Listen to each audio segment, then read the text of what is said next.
A Republican-led voting security bill could cause a government shutdown next month. The House Freedom Caucus has officially urged Speaker Johnson to attach it to the bill known as the SAVE Act to spending legislation. So Chris Bedford joins us now to discuss. So would this be a strategic move for the Republicans to attach this to the SAVE Act? I think it absolutely would be. And you can check out tomorrow morning's Beltway brief where I lay out the case in 1,000 words. But this is good messaging right here. Right now, Democrats and independents are joining Republicans in opposing illegal immigration, so much so that you see Vice President Kamala Harris talking about how she's going to finish the wall. That's a large turnaround. This is a messaging fight where they do well. And Democrats were trying to argue that this act put forward by Chip Roy and Mike Lee and talked about in this show a number of times, that it's unnecessary, that this is already illegal. And that kind of ground right there where you're arguing on technicalities of policy is ground that's usually familiar to Republican lawmakers who try to do that all the time. But it's not a winning political message. Something that the Republicans have here is one that people largely agree on. Of course, there's the difficulty you have of the press being against it. And there's, of course, a little bit of timidity by the campaign that says, hold on a second, Trump's ahead by 1 or 2 points. It looks like it's a close lead. Why upset that apple cart? But this is the kind of messaging fight that is going to force Senator Chuck Schumer, the leader of the Democrats, to put his guys into tough positions. He's going to have to push hard votes on some of his incumbents who are coming up for re-election in red states. It puts him in a very bad space. I think this is actually something Republicans could win on, and they don't do a whole lot of winning in shutdown fights.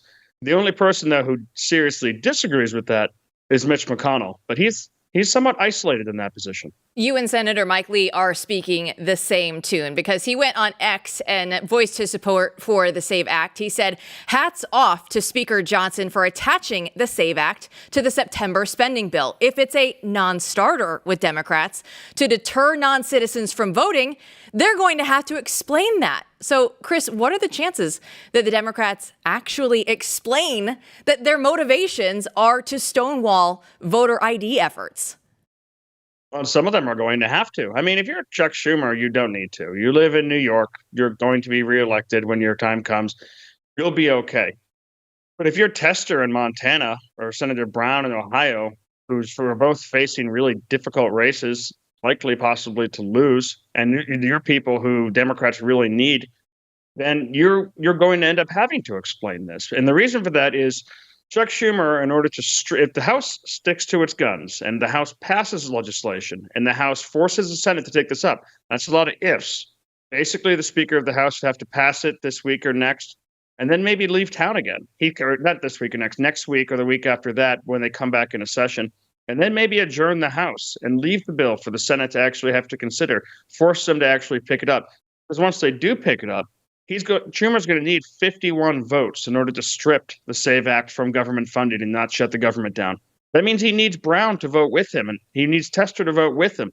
Those put those incumbents in really difficult political positions and make it a hard game for Democrats not to play.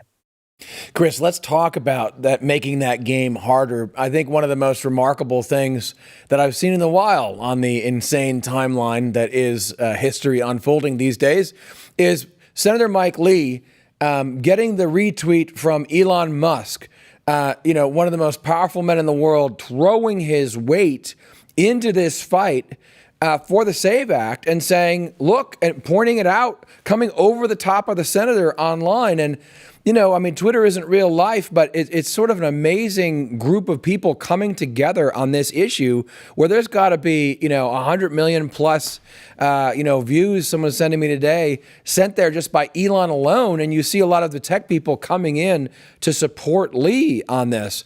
What do you make of that?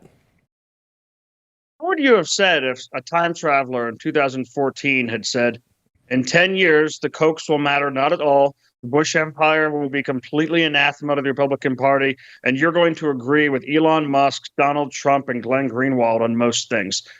I would have believed them for a second, but that's just how much our political landscape has changed over the last decade. This is something, just like we were talking about a moment ago, that has popular broad support, where Democrats are stuck in that kind of normally conservative point of view of trying to argue on the technicalities. It's that kind of message that's actually going to cut through. And, McConnell is also trying to get down into the technical bits.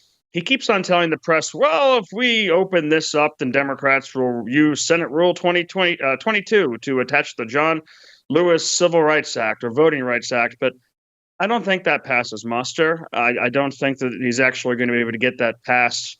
And here's a big thing that's actually changed on this shutdown fight versus any I've seen over the last 15 years in D.C., and it's been a few, is that the donors really like this. So you got Elon Musk and a lot of the tech guys out there, but if you actually talking to some people who've been at some of the larger donor conferences, Senate donor conferences over the last couple of weeks, there's a hunger amongst that type and that set, which is not usually with the grassroots, to actually push this through. It makes McConnell a pretty isolated man. If we want a preview of what the Democrats are going to say, let's listen to Democrat Representative Hakeem Jeffrey saying that the SAVE Act is actually voter suppression. Only citizens can vote for the United States Senate.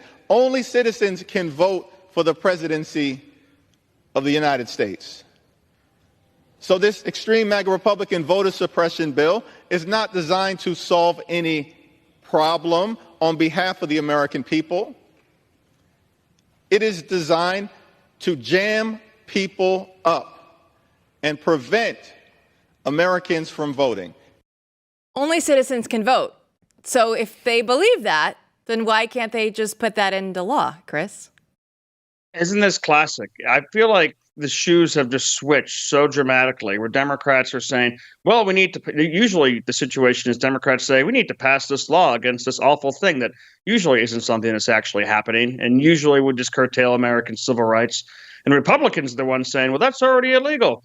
That's not even the case here. Democrats are stuck in that losing spot. Now, Jeffrey's messaging here is where he wants to go. It's simple. Voter suppression, voter suppression. But obviously it's not catching on. I mean, sometimes you can make that work. Like when the Democrats were able to label Florida's law taking pornography out of classrooms as a don't say gay law. They were successful in that. Reporters were repeating that over and over again. But now even in the D.C. press corps, well, a lot of folks are putting up their nose and saying this won't pass. Democrats won't let this happen. They're not able to get that voter suppression message in. The SAVE Act is extremely narrow. It's well-defined. It goes at a specific problem. It demands that someone be a citizen. And if you have such a problem with that, Democrats, then maybe it's because you're for non-citizens voting.